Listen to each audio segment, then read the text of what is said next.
Hey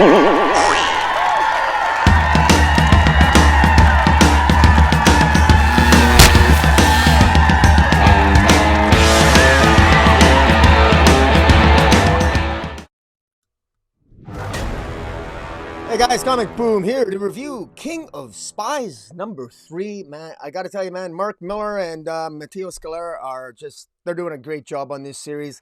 This is a wonderfully kind of just an adrenaline rush of a comic book. It feels, I mean, just think this is basically an older James Bond who's dying, and before he goes out, he wants to take out all the bad guys that he knows exist on the planet because he knows all their secrets. He knows who they are. And we're in issue 3 here, and I've reviewed the first 2 issues. I've been having so much fun with this series, and I really want people to get on board with this. This is definitely something that I think you guys really should be picking this up.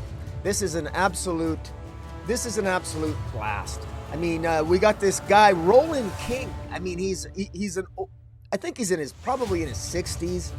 He's a spy. He's dedicated his entire life to basically working for I don't know, some sort of British spy agency, and he knows all the secrets of all the corporations, of all the governments. He knows who the bad guys are that are getting away with stuff.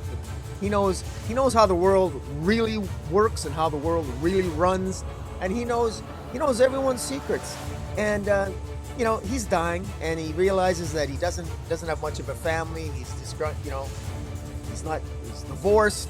He has a shitty relationship with his son, and his son is also a spy. So Roland King has a son named Atticus, who is following in his father's footsteps, but who hates his guts because he was never around as a dad.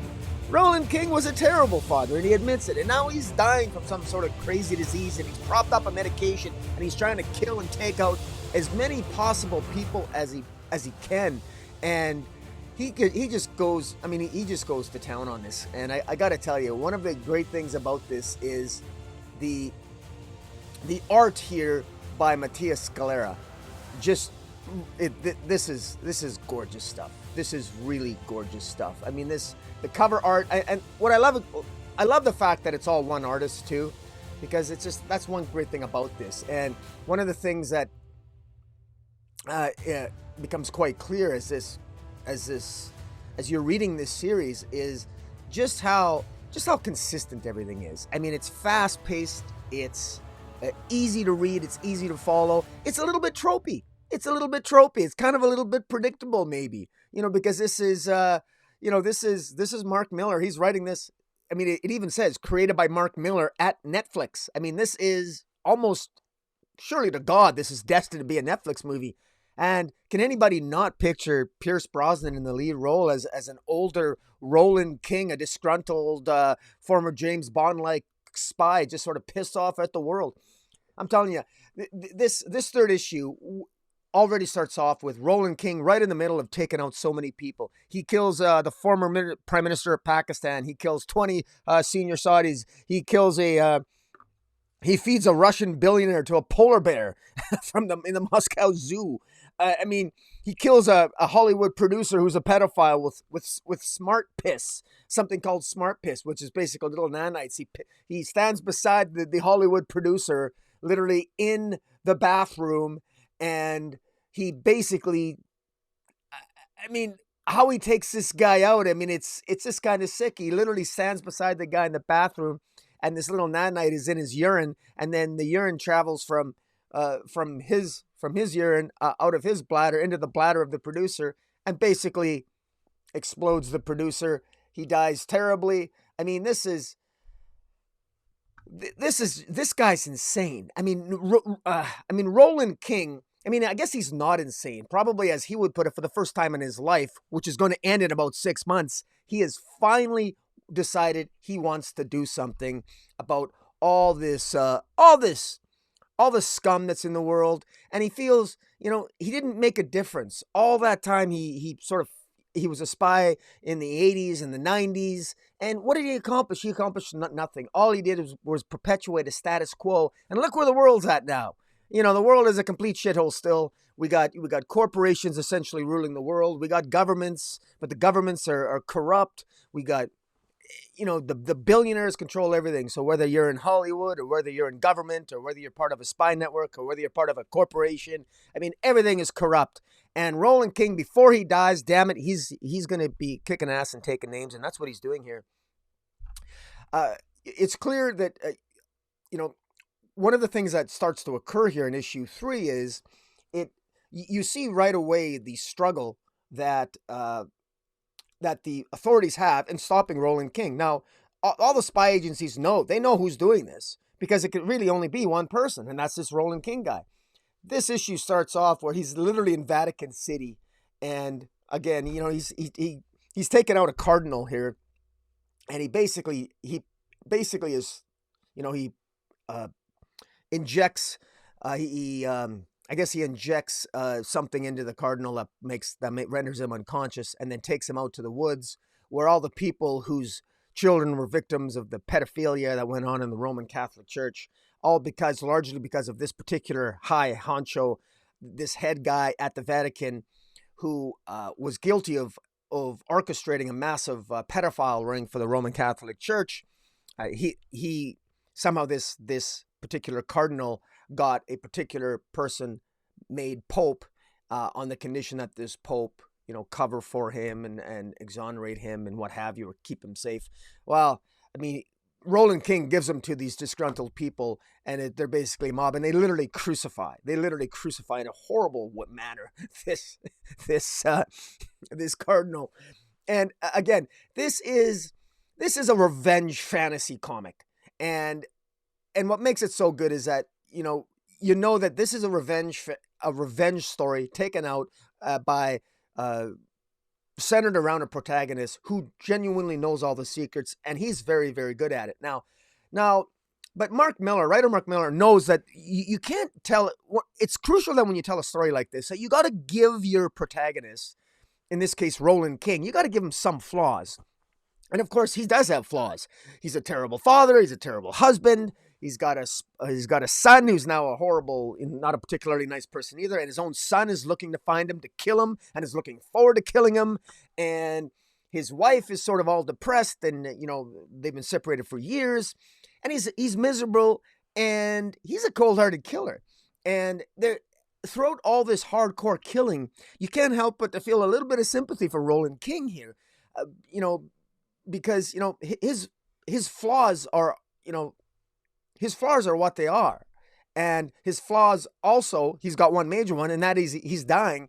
And as he's slowly taken out, he's got all these people on his kill list. And we're not even sure by issue 3 here how many more people are on the kill list. I would imagine that kill list must be pretty long, because he had a long career as a spy, right? So, but it's what's sort of tragic about all this is that that all the killing that he's done, there's one point here where there's in issue 1 he killed twin spies by the name of Idris and Itzi.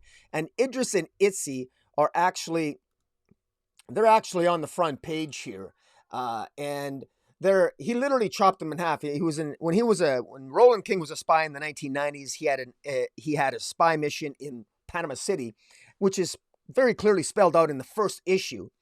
And he ends up killing, he thinks he literally chops this one spy in half, and that's actually Idris, and he chops off the arms of his twin sister, Itzi, and you think they're dead, but you flash forward 30 years later, they're still alive, and it's crazy. They're literally attached at the back, and Itzi is Idris is his sister's arms, while his sister is the legs. And they got a symbiotic relationship, and they've become even more powerful and more skilled in their spy missions, despite their disability that was inflicted upon them by a younger Roland King in the 1990s. And it's funny. There's a sort of a tragic scene here, or I mean, it's frankly it's kind of an epic scene, but it's somewhat tragic, because what happens is that he comes across Idris and Itzi in a crowd, and he doesn't even recognize him. He doesn't even know. In fact, he feels bad. He goes, they want to kill him because they want to get revenge on him. And the only reason Idris and Itzi haven't tried to kill him in the previous freaking 30 years is because, quite frankly, they're under orders they can't. Because the way the world works is that all the corrupt all the corporations, all the governments, they know the truth. They know what's going on. They know the bad guys, the good guys, and everything else. But you just can't kill whoever you want. You just can't take out that corrupt person or that corporation because there's a system in place. Everything runs according to a certain set criteria. In other words, it's the deep state. It's real. There's a certain way of doing things, and everything is a finely tuned, oiled, corrupt machine. And of course, Roland King, before he dies, he wants to be the fly in the ointment. He wants to derail this smooth, corrupt train that is sort of governing and ruling the world, this incredibly corrupt system. And Idris and Itzy, they just want their revenge, and they're so relieved that they they got a free pass to go and kill Roland King. And even his son, if you can believe, Atticus King, is looking forward to killing his own father. And and this is where Matthias Scalera's art really shines through, because one thing about Roland King is that he's hiding his tracks, but he's not doing a good job. He's doing a really good job doing it, except he gets a little drowsy because he's on so much medication because he's dying from some sort of cancerous thing, some brain tumor in his head. But he does a lot of Google searches, and they actually track him down because of the specific way, and he's doing his Google searches because they know that he's dying from certain ailments. And so they sort of cross-reference Google searches for the medication that he might be searching, along with the planning that would go in surrounding the various assassinations that he's taken out. And in any event, they managed to track him down, and a lot of people get killed while they're tracking him down. Idris and Itzy, the twins, they try to take him out. Meanwhile, his son is after him, and this is juxtaposed against showing scenes in the past where his wife is asking him, "Are you ever going to stop?" And it's just a reinforcement of just how terrible his life was and how much of a badass jerk he was. And in the second issue, we learn that Atticus is kind of a jerk as well. Atticus is very indifferent. Atticus really doesn't seem to care a lot for his mom, let alone his father. And in many ways, all the dysfunction in Roland's family's life is because of him. Roland King's son is a jerk, largely because you could argue because of the poor parenting that Roland was. He was a terrible father. Roland always put the mission and his own selfishness, his own selfish desires and needs ahead of himself. I mean, think of James Bond. James Bond would rather be making love to a beautiful woman than probably being at home with his wife and kid, right? At least this is the type of super spy that we're seeing in Roland King, and it's all coming to haunt him now. He is dying. He is going to die. But again, before he dies, he calls himself here a stupid old man. At issue 3 here, it basically ends with him sort of essentially passing out, and he's saying to himself, this is where they get you. And he calls himself a stupid old man. But, at least he got to take out some people. At least he got to upset the apple cart a little bit. So he's expecting to be dead by the end of this third issue, but there's still one issue left. I'm telling you, man, I want this to be a Netflix movie so bad. This is such a great adrenaline rush. Guys, you really have to pick this up. Get this. Go to Comixology. You can get it. I mean, you can subscribe to Comixology for whatever it is, $6.99, $7.99 a month, whatever it is, American. And you can get access to all these comics for free. I mean, come on. Do it. I mean, it's well worth it. And I also think that as a speculator as well, if you want to, go support your local comic book shop, buy King of Spies, get in a physical copy of it. I have a feeling this is going to be a Netflix show. And if they get Pierce Brosnan or a good, get a good looking, sort of a gruffier looking older gentleman to play Roland King, I mean, this would just be a fantastic movie. At the very least, they should have a lot of fun with it. But I'm really thinking that this is a good series. I recommend that you guys check it out. Again, there's so much to enjoy about this series, and only 3 issues. I wish this was longer. I wish that he maybe had a year to live instead of only 6 months, and that way we could have it 8 issues, because I just like him kicking ass and taking names. I like him because it's all wish fulfillment, because we all hear about the Roman Catholic pedophile priests. We all hear about the corrupt of the Harvey Weinsteins, and we all hear about the corrupt prime ministers and the corrupt presidents and the corrupt world leaders and all these bad guys that get away with all kinds of crazy stuff. and this is like just a great revenge. This is like a Punisher. This is like a super spy going all Frank Castle Punisher, or vigilante, or peacemaker, or whatever you want to, whatever your favorite vigilantes type of hero is. It's good stuff, man. I'm enjoying this, and I strongly recommend that you guys check this out too. I'm quite certain you'll enjoy it. And in the meantime, guys, please hit the subscribe button if you like my content. I review with Jace at the Comic Source, weekly DC Comics. We review every DC comic every week. And I do try to review some Comixology Presents with Jace. We review Scott Snyder's work, We Are Demons, Clear, Night of the Ghoul. I am reviewing every issue of Brian Bendis' Joy Operations, which is at issue, I think it's going on issue 3. It's at issue 3. It's actually quite good as well. And, of course, King of Spies. And, there's always occasionally some other extra goodies in there from time to time. So hit the subscribe button. Follow me on Twitter at Metropolis40. And until next time, guys, Comic Boom out.